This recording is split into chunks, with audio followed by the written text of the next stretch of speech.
G'day guys, welcome back to SuperCoach with DR and welcome to another preseason team preview. Today we are previewing the GWS Giants, the Orange Tsunami, and I have my man Dan Mashman, aka Freo Tragic. He's back after producing an absolute ripper for the Sydney team preview. Mate, thank you very much for joining us again.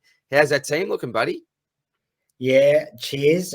Still having trouble working out what to do with my defense and pretty much the forward line. Everything changes all the time, but I'm trying not to be too reactionary with the primos when it comes to these preseason games because they're all a bit weird and weird number of people playing and uneven matchups and all sorts of stuff. So try not to panic too much with that. But yeah, I need a D5 basically. You can find I feel you, mate. for money. Last year's Jack Buckley, if we can find someone like him in that sort of early 200k range, because I don't trust Zach Williams, but we'll see what happens. Maybe Zachy will come and surprise us all this weekend with a great preseason game and we'll all trust him again and put him back in. But wouldn't that be nice? Yeah. Zero trust for that man at the moment, mate. But look, we'll talk Zach Williams another time because we are here for the Giants team preview. Now, as we can see there, have the double bye round this year. They do play round 0 against the Pies and then have a bit of a juicy next fortnight coming up after that, which we'll talk about. But the bye rounds they will face are 3 and 12. So I think right off the bat, mate, that fact will simply put people off selecting a large amount of Giants players in their side. I think if you take that round 3 bye away, for example, and they've just got the one, then some of these players become pretty lockish, in my opinion. So we'll go through a few of the different options, mate. But we'll start off in defense. Now, this man is someone that I've danced with many times over the years. Mr. Lachie Whitfield is a man that has averaged 105 twice in the past. Yeah. But, mate, have you been burnt by him before? Surely you have, playing the game for as long as you have. Oh, yeah, absolutely. But the thing is, I mean, you watch him play and he's just like, he's close to, on talent alone, like if he wasn't so brittle in his body, and he just does weird things like putting his head in the wrong places and stuff. Oh, doesn't he? On talent alone, the guy is an absolute jet. Like, he can find the ball, he links up, he's got a beautiful kick. He's pretty much the prototype outside footballer. You know, like, and he's actually reasonably tough for his size as well. Like, he's not afraid to sort of put his body in the way as a defender and cop the odd hit and stuff. But yeah, I think he's former number 1 pick. So yeah, I think he's one of these guys a bit similar to Heaney. He's got that sort of 105, 110 season in him. He's going to have a season over his career where everything goes right for him with his body or whatever. And it could be this year. Like, it literally could be. He's well priced. If he wasn't for his buy, I'd probably, he would have spent some time in my side already this year. Flirting again with him. Yeah. Well, we've got more trades than ever. So You're these right. are the sort of players you can look at. I mean, a couple of years ago when we were just staring down the battle of, like, whatever it was, 30 or 32 trades or 30 trades, you'd be hard-pressed to pick him even at this reduced price. But we've got more trades than ever, and if it wasn't for the buy, I'd definitely be looking at him. He's got 92 there next to his name, 93. I think he can go 100. I think he can go 100 quite easily. It's just a matter of another guy who we might be talking about. But, Lachie Ash has got a bit of natural improvement in him as well, so he might start to get a little bit more ball down there. They've actually got 2 really good distributors down there now that can find the footy as well as HH. But, I don't mind him. Definitely someone, if he's still cheap after his buy, that you could look at swapping over to if, someone like Sheasel gets moved forward or Hayden Young's not popping and they put him back in the back line or something, you could maybe look at just pivoting on to Whitfield like round 4 or 5 or something like that. I agree, mate. We've looked at age 29. I still think he's got a few good years in him. In the last Pracky match, now these stats have been a little bit all over the place. Depends on what source you're actually going to. But I think according to AFL Central, 25 touches and 9 marks in that Pracky game against the Swans. And what really interests me, mate, is his pre-buy and post-buy split from 2023. Pre-buy 84, post-buy 107. So if he goes close to that 107 mark, plenty of value to this selection, plenty of meat on the bone. Got some bonus kick-ins there, 106 in total, played on 87% of the time. So I think there is a little bit to like about this pick, mate. But the two things that really put me off are obviously that buy, along with his durability history. But I think back to that natural defensive role or attacking halfback role, he could see himself certainly within the top 10, at least, I think, this year, mate, if all things go well.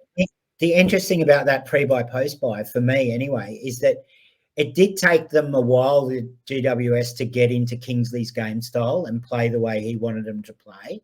And so it's not sort of surprising that he might have started out a bit slow. The Giants weren't that great at the start of last year. I don't know if you remember, but they came home real strong. A bit like the Blues. The Blues started shit last year as well.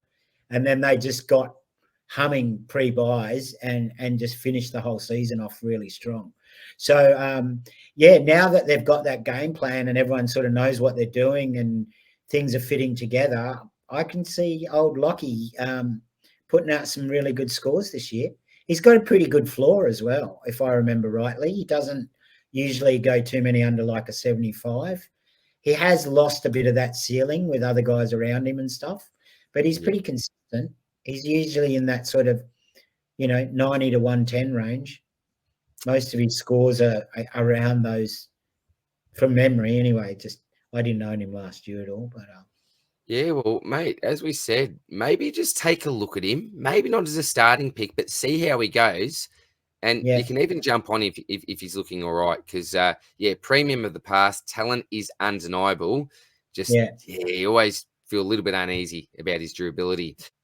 Well, if he doesn't tickle your fancy, this man may, Harry Himmelberg. So 27 years of age, 22 games last year for an average of just over 80. But take a look at these pre and post buy splits. So just like Whitfield, much better on the post-buy side of things, and even into the last 5. But we've got 69 as an average pre-buy, 97 post-buy, and then last 5, 102 for an average. So getting better as the year's gone along. But if you take a look at the stats there, 62 kick-ins, 95% of the time he played on there, 7% CBAs. So often, when I say often, pretty much rarely, he would chop out in the ruck at times. But, mate, I think the reason why people are looking at someone like a Harry Himmelberg is the value side to this pick, given the fact that he did actually start the year in 2023 out forward before moving to the back line. But I can say as a bit of an owner, and we were having a very, very quick chat pre-podcast, something just looked a little bit off about Harry last year. I can't really put my finger on it. It's, some decision-making. I remember George complaining with some of his videos about his disposal efficiency, just making some interesting decisions at times. What do you think about Harrison Himmelberg as a selection in 2024, mate? Does he pique your interest at all? Not overly. I mean, the difference between him and Whitfield is I can see Whitfield averaging close enough to be in those sort of top 6-8 defenders. Whereas Harry, I just don't think he's got, he might get to like a flat 100 or something best case, but he's probably still, in that sort of 15 to 20 range when it comes to defenders, maybe a bit higher, maybe 12 or something. But I just don't, I think last year he was I think Kingsley changed his role a little bit. He wasn't really just that absolute free wheeling defender that was getting off his man and taking intercept marks and stuff. He had to be a little bit accountable for his guy. And then he was finding it hard to get that balance right between running off and staying on his man. And so, he, like you said, those last 5, he's gone at 102. He seemed to found his confidence. after he got his fat paycheck, he started playing. That's it. Yeah, yeah. Yeah, yeah. You know, when the dollars came in, he pulled his out. Usually it's the other way around. Usually they play better when they're trying to negotiate the contract, but he's gone a bit the other way. But yeah, oh look, he's definitely one to look at. Like once again, he probably could be a decent starting pick at that price as a bit of a sort of stepping stone placeholder, but he's got that early buy, so that sort of takes that out of the equation. You know, we are starting to look with the new 40 trades and everything at value whenever it's there. And he probably is underpriced by maybe even 10, 15 points. So he could get to sort of, he could even maybe make 100K. But I think that's his sort of ceiling. That's agreed, mate. I can't see him having those huge, big sort of ceiling 130 plus games anymore. He's probably going to be in that sort of, he'll be solid. He's a good draft guy. He's definitely unders in draft. Yeah. I'd drop him up draft order. He'd be a very solid sort of D3, D4. Without a doubt, underpriced in classic. But as you mentioned, I think we've just got so many solid defensive options this year. And even blokes like Nick Martins that are moving back, if you're interested, you know, in someone like him, if he floats your boat. So I'm with you on that, mate. Even though there is meat on the bone in this pick, I just don't think that I'd look to go there myself, mate. Mate, if he had forward status next to that defender, he'd be in 65. Absolutely. Sitting right next to Sam Flanders, mate. Sitting right next to him. Even if they had the same buy, I wouldn't care. Yeah, that's it. 100%, mate. We're desperate to forward. I just lose them both for a week. I don't care. But yeah, unfortunately, that's not the case this year. Beautiful, mate. Well, that's going to do us in the defensive line. We're not going to go through each and every option. We're going to try to keep it really relevant with this one, mate. And I think this guy's super relevant because he's currently sitting in my team, and it's Tom Greene. Now, 23 years of age, 19 games last year, real breakout year from Tommy Greene, 111.2, averaged 32 touches per game, almost half of those contested. He's a star of the competition, a contested bull. We'll look at his splits from last year, pre-buy 107, post-buy 120, last 5, 130. So we're going up, up, up. Really nice scoring trajectory there. In last Pracky match, 30 disposals. Again, this may be disputable. I'm not too sure. But from AFL Central anyway, 30 disposals. So really hasn't missed a beat from what I know. Some people are thinking, mate, do we look to even start and flip this bloke, Tom Greene? I've definitely considered the move myself, and 23.6% of the competition currently own this man. What are your thoughts on Tom Greene as a starting selection, my man, even with that dodgy buy in round 3? I find it really hard to spend over 600K on a guy who's going to go missing 3 weeks in. That's the heart of it. It really is. It's like, okay, Grundy's good value. I can miss him. You know, he's under 500K. Even Max. Max's buys a bit later, which I find a bit easier to stomach because I think by that stage we may have an extra premium in our side by then to cover it. This sort of thing. Whereas Tom Greene's so early, I think he's an absolute beast. I think he's going to get better and better. He's going to fend more. He's going to use his legs, get through stoppage, break tackles, and start kicking the ball more. He's got kind of unlimited upside in a way. He could have multiple seasons averaging 130. He's got I think he's actually like a slightly more skillful Clary, if that makes sense. He's got the same, he's got the same ability to get in and under as Clary, but I think his spread's pretty similar, but I think he's just a little bit more skillful with his foot skills. I mean, Clary's an all-round freaking champion, but Tom Greene's, he's as good as it gets for a bull inside mid. His skills for his size are sensational. He's I want to own him at some stage during the year. I'm hoping he's not, 680K when I go to try and get him in those sort of post his buy. But He is the main man in there, as you can see, 84% CBA, so really nice CBA count. I know that some people have mentioned that he could spend some time up forward, given his size and make an impact up there, but I think the CBA rate really does speak for itself. They want this man right in the middle where he does his best work. As he said, the absolute contested beast. I'm such a huge fan of Tom Greene. Love the man, and I've got him pegged in the top 8 for midfield averages this year, mate. But as a starting pick, some say yes, some say no. Whatever floats your boat. Oh, look, I think, you can probably fit him in. He's got the same buy as Flanders, and I wouldn't drop a value Flanders for Tom Greene just now. But I do want him in my side. Yeah. Similar to Gordon, if it wasn't for the buys, he'd be one of the first guys I picked.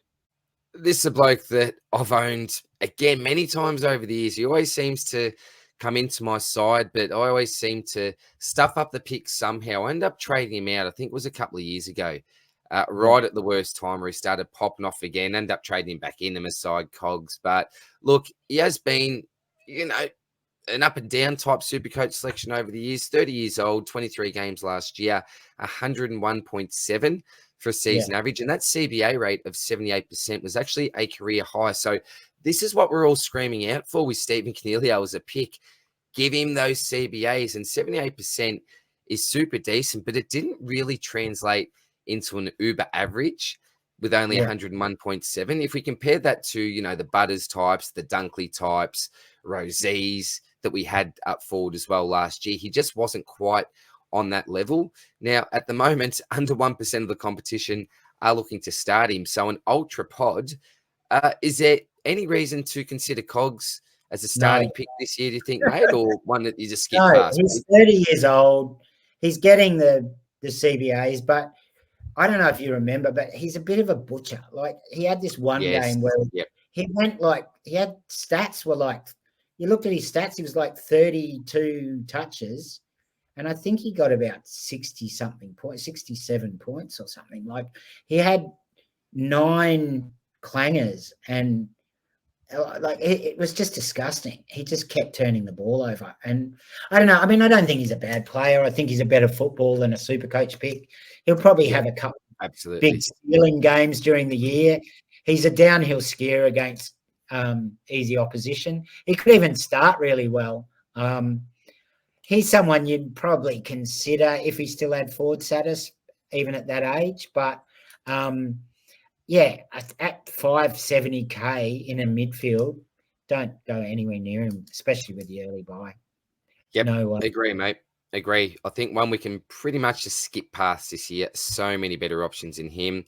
Another bloke. Now, we've talked about a few Burnmen already. Now, is there a bigger Burnman in the comp for some? I'm not too sure. It's Josh Kelly. Now, I know some blokes that go there every year, mate. They get sucked into Josh Kelly each and every year. They say, next year, I'm not starting him, never again. And somehow he just sneaks his way in. 29 years old, 19 games last year, very similar average, 101.6. We look at the disposal count, close to 27, 4.5 tackles. CBA rate of 56%, so nowhere near Tom Greene or Cogs levels. That next peg down. 1.4% of the competition are currently running with Josh Kelly. I don't know if people are looking to start and flip with that early draw. We know they play Collingwood, then it's West Coast and North Melbourne. So maybe that's a strategy that some people are looking at with Josh Kelly. When he's on, he's got a massive ceiling, mate. But for me, we know what the problem is. It's durability, always a massive concern. Is there any reason to consider Josh Kelly in your starting side this year, do you think, Dan? No, I mean, with the 40 trades, he's probably more, he's even at 29, I think he's probably an easier guy to pick than in past years just because we've got the extra trades. But I think he dropped off a bit towards the end of the year. He wasn't getting as many CBAs. He's someone that really does need the CBAs. If he's popped out on a wing, he can put in some pretty poor performances. Very skillful, great to watch. I like the guy as a footballer. You have to respect him. But not for me as a SuperCoach pick, I don't think. He'd have to get to kind of like really low 500 somehow, and then I might look at trading him in. If I had quite a few, if I was a bit low on cash or something, or if I had a few trades that I just wanted to throw away.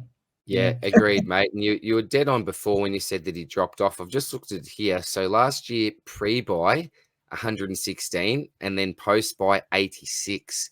So talk about a drop-off. That is actually a 30-point drop-off, if you don't mind. All right, we're going all the way down now. So talks about 3 potential primo picks. Now we're going to get into the rookies. Now, Darcy Jones is actually a forward, isn't he? I've got him here as a I was going to midfielder. say, I think you might have got him in as a mid, but you Well, can get him. let's talk about him as a forward then, because look, he's a talented player, mate. He is a talented player. We know that last year he was obviously out with that knee injury, ruled out for the entirety of the 2023 season. But we were talking pre-podcast, and we're both listening to this interview where Toby Greene gave him a fair wrap-up in the pre-season. Very highly rated internally is Darcy Jones. He's the type of player who I think the coach will want to get some games into and some experience into. Now, he does have some potential early opportunity with some of the current injuries that the list is faced with. So we've got fellas like Cumming, Perryman, Callahan, who are all racing the clock. I'm sure there might be a couple of other blokes that may be added to that in the next week or two as well. So what do you think about Darcy Jones, mate? Is he a type of bloke that, may give us a couple of games early on and then do a bit of a constable when the Callahans of the world return? Or do you think that for the 1.6% of coaches that currently own him, they may be onto something good with this pick? Yeah, well, he's highly rated junior. I think he was a top, quite a high pick in the draft. Yeah, and 21, drafted 21, pick 21 of 2022. Okay, yeah. So, yeah, he's a tackler and pressure forward type guy. I think he can play midfield as well, but they all play midfield, but they'll start in the forward line. But yeah, I like him as a pick. The thing with this, the round zero, the guys that play round zero, is they will get an extra price rise than the guys that don't. So I don't mind. It's almost the opposite of the primos. I actually prefer the rookies that will be playing in round zero because we'll get an extra rise out of them earlier than the other guys.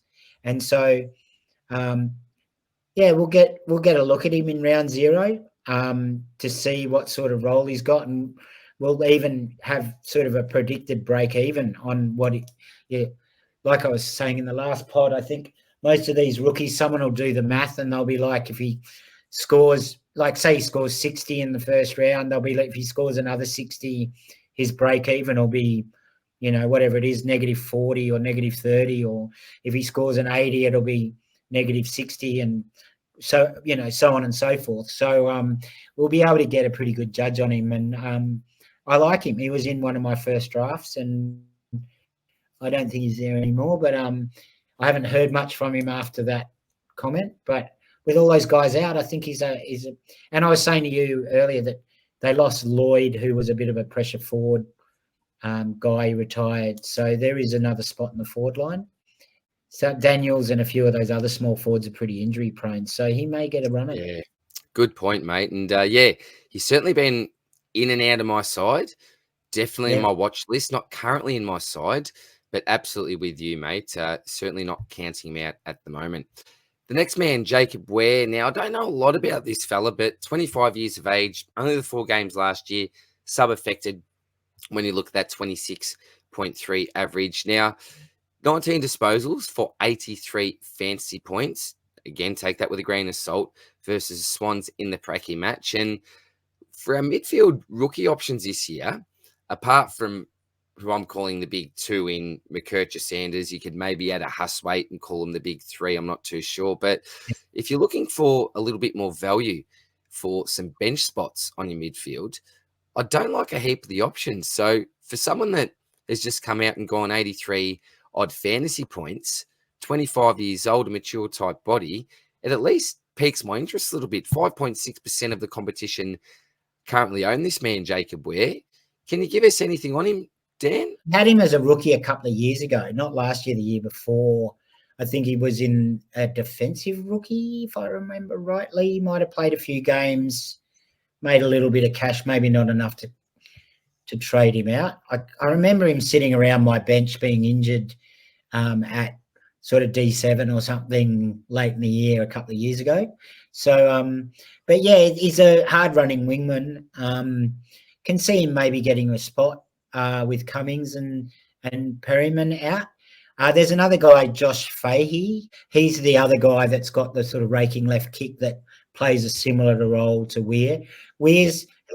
They've got him as a midfield there because I think he played his games on the wing, but he's more of a natural sort of half-backer, like someone that had come in for a Whitfield or an Ash if they were out. I think that's more his natural role than the wing. But yeah, he could get a shot. I definitely, like you said, though, I mean, he's in that sort of 22nd, 23rd man category. So what happens when those other guys come back? Does he turn out to be that sort of Constable pick where, you know, he plays a couple of games and we don't really get much of a price rise out of him because he gets squirted out or turned into the sub or something like that? So one to watch in the preseason games, but he's probably a bit down on my list of midfield rookies. I know I've seen him in a few sides, but I'd prefer to almost have like a Jai Clark or someone from Geelong that I know they're going to get games into, and I see him more as someone that the club's more invested in getting games into. So I see him, even if it's not every single week, I think, over the first sort of 8 to 10 weeks of the season, we'll see him the majority of those games. Yeah. Agreed, mate. Beautiful. Onto the rucks now. There's only one bloke we're going to take a look at. It is not Braden Pruce. It is my man, Big Kizza. Probably my best selection from last year, to be honest. He really carried my ruck line at R2 for the second half of the season. Talk about a breakout. Yeah, I don't think anyone could have seen this coming, but 24 years of age, 14 games, 108.9, 15 and a half disposals, 10.7 contested, almost 26 hitouts, 4.5 tackles. So much to like about this man. Now, pre-buy, it was 116 for an average. Post-buy, 105. Now, I don't know if that's because it was his first full season. When we say full season, it was only 14 games, but he did play a lot of consecutive games there. So the big fella may have just run out of a little bit of steam there, but I'm sure he's had a pretty decent pre-season. A big brute of a man, just loves a contest. But the big question is, Dan, I think it's a simple question, is there any reason whatsoever to select someone like Big Kizza over options, the two obvious ones being Gawn and Grundy, and then you've got the two more expensive options in your Marshall and your English? So is there any method to the madness for starting with Big Kizza, in your opinion, mate? Really hard to pick him at that price. I mean, he burst onto the scene. He was brilliant last year. He's kind of undersized, like he's a big guy, but he's not overly tall for a ruckman. I think he might even be just around that sort of 200, 199, 200 centimetres, whereas a lot of the bigger, taller ruckmen are sort of closer to 210, 205, 110, you know. So, but brilliant at what he did. He's great at ground level. He tackled. He did everything well. He could actually start, you know, as a wild pod pick. He could start the season rather well. He's got West Coast and North. You've got Cherry there, who's pretty inexperienced, and then you've got your West Coast that have lost Flynn. So, you know, BJ Williams. BJ Williams and maybe a young Livingston doing the backup. So he could actually put out some, you know, big scores early, and everyone's like, why didn't we pick him again? But and you've got that value that you have with Max and Grundy, and even Cherry as a bit of a wild pick. And, you know, maybe even someone cheap like Soldo could go well better than his price. I think there's just too many value options in the ruck line. Yep. And even if you're going to spend this sort of money, I'd just spend a little bit more and go Marshall, who's, you know, almost guaranteed to be in those top 3 guys come the season's end. Yeah, and he doesn't have the buy. So, no, I can't pick Kizza. Agreed, mate. Love Big Kizza. Hope he does well, but, yeah, not as a starting selection for me. But my man Dave Fox, who, big action figure collector. Shout out to you, brother, if you're watching. He's going with him as a pod this year. So, Dave, to you, all the best, my friend. Yeah. Talk about talented. Now, this bloke here, he's really got it together. He's really got, I think, his whole overall game together. And that's Toby Greene, 30 years old, captain of the club, 21 games last year for an average of right on 91, 17.8 disposals. But how impressive is this, mate? An average of 2.8 goals per game. This bloke isn't a key forward, but he is an absolute master at his craft. And I think he could have been an elite midfielder during his career as well. We often saw him, particularly early on at the Giants, where they'd actually unleash him through the midfield. He'd pick up an easy 30 to 35 in his sleep in the midfield, Toby Greene. But I think the issue for Greene is that he's such a good forward that they're loath to give him much midfield time at all. He did have a 17% CBA rate last year. I think a lot of the time it's maybe to get him involved if it is a little bit quiet down there in the forward line, but no doubting his talent. With the limited options that we've got this year, mate, I think he could certainly finish in the top 10 for averages, but with that bye, with his role, do you see any sort of upside in starting a Toby Greene selection, mate? Yeah, like you said, once again, we're going to say this bye word 200 times, but when you've got Flanders starting there on the same bye, putting him next to him and losing two guys from the same line that are sort of primos on that same week is a little bit hard to do. I think he's definitely worth looking at over the season. If he, if he drops down into sort of sub 500K, you could potentially pick him up. Like, he's an absolute genius footballer. He's one of the best guys to watch. Even when he was a bit of a rebel, I kind of like watching him play. Me too. Yeah, me too. Something's always happening when he's around the ball. Can you imagine going and have to stand Toby Greene? He's the nightmare matchup. It doesn't matter. Like, if you're the same height as him, he's going to out jump you. He's going to just like ragdoll you. If you're like taller, he'll just run rings around you. Like, who actually goes to Toby Greene and thinks, I'm going to win today? Like, maybe Grimes or someone. Like, you'd have to be that real hard ass defender that can play on anyone to actually think, I'm going to have fun today going out and playing on Toby Greene. He did score like 60-something goals last year. So can he back that up? I'm not sure. I think that was his career best. Don't count him out with the forward line we've got, but I wouldn't start him, especially with Flanders now. Agreed, mate. Agreed. Look, never say never. We don't know what the end to our forward line's going to look like. Exactly. Do we? We don't have the options at the moment. So it'd be fun to own. I mean, when he goes on one of those rolls and starts kicking 4 or 5, you'd be screaming at the TV. Oh, you would, wouldn't you? It'd be a fun pick. Yeah, it'd be a fun pick at times, mate. Yeah. And he's keeping his head as well, which is good. No dickhead type stuff. And mate, this is the NDHV policy. This is the last bloke.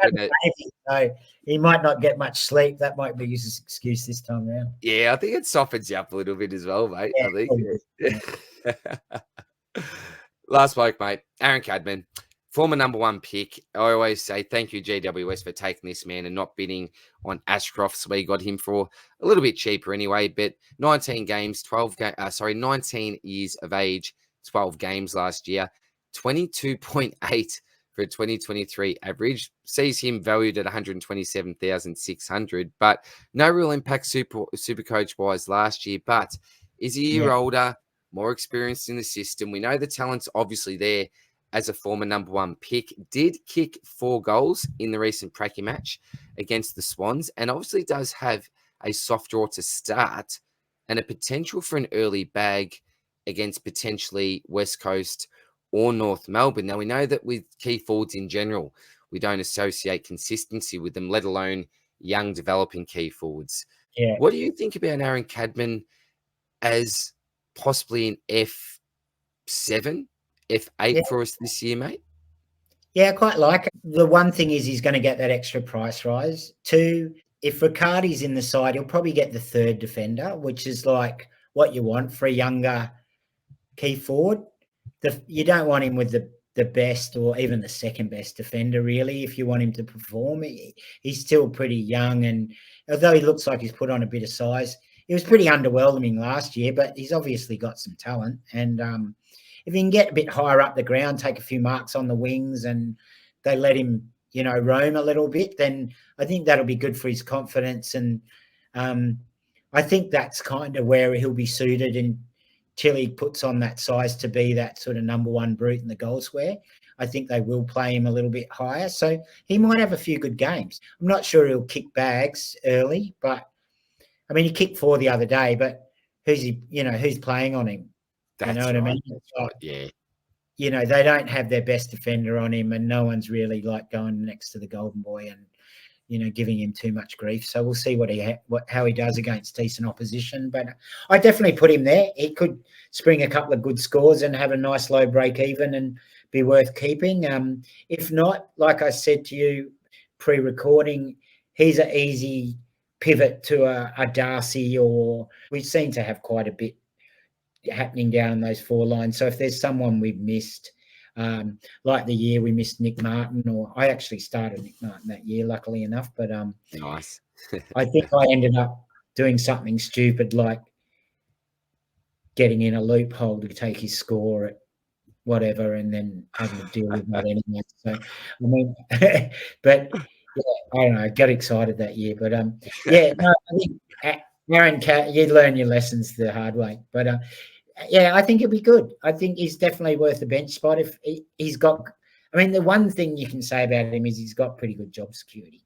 They want to play him. He's ready. He's fit. There's a spot for him in the side. So I think he plays, and that's good enough for a bench spot. Yeah, well, 14.4% of the competition currently own him, and he's been another one that's been in and out of my side. I couldn't actually tell you if he's currently in my side. He's been in and out that much, mate. But that is it for the Giants preview.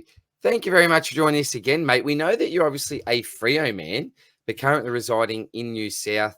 And, obviously you're a little bit closer to these teams than many of us Victorians are, mate. But the big one I'm looking forward to coming up is going to be the Freo team preview. Now, the blokes that we'll be speaking about, Nat Fyfe, really keen to hear your opinion on him. Hayden Young, some people are thinking about maybe dropping him after what they say is a bit of a subpar performance. Andy Brayshaw, lots of talk about him. Caleb Strong coming into some sides. I tell you what, talk about a relevant side.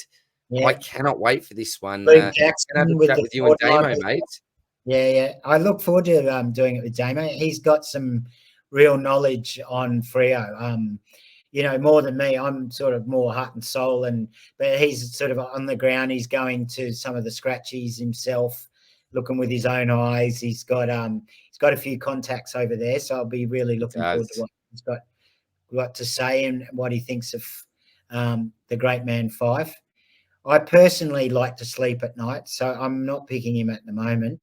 To see him go down and ruin my SuperCoach side would just be all a little bit too much for me. I think I might have a slight nervous breakdown. So understandable, mate.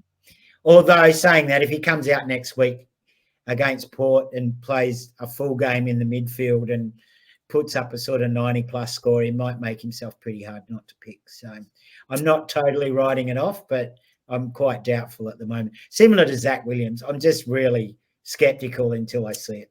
I did whack a team like with that sort of crazy defensive structure with the centre bounce boys the other day, and I do post a bit on Twitter. You just search Freo Tragic and you'll see like Clive there as my avatar, and you can clock on and follow me on there. But I'll probably still post a team reveal over on SuperCoach Talk and maybe do a little bit of stuff going into the preseason. So you can check me over there. I haven't done a lot there so far this preseason, but I will probably be getting back on there. So you can check me out over there as well. Awesome. Sounds great, mate. Well, great to catch up with you as always, Dan, and we'll see you soon next one. Cheers for tuning in, guys. Thanks, Cheers. Bye.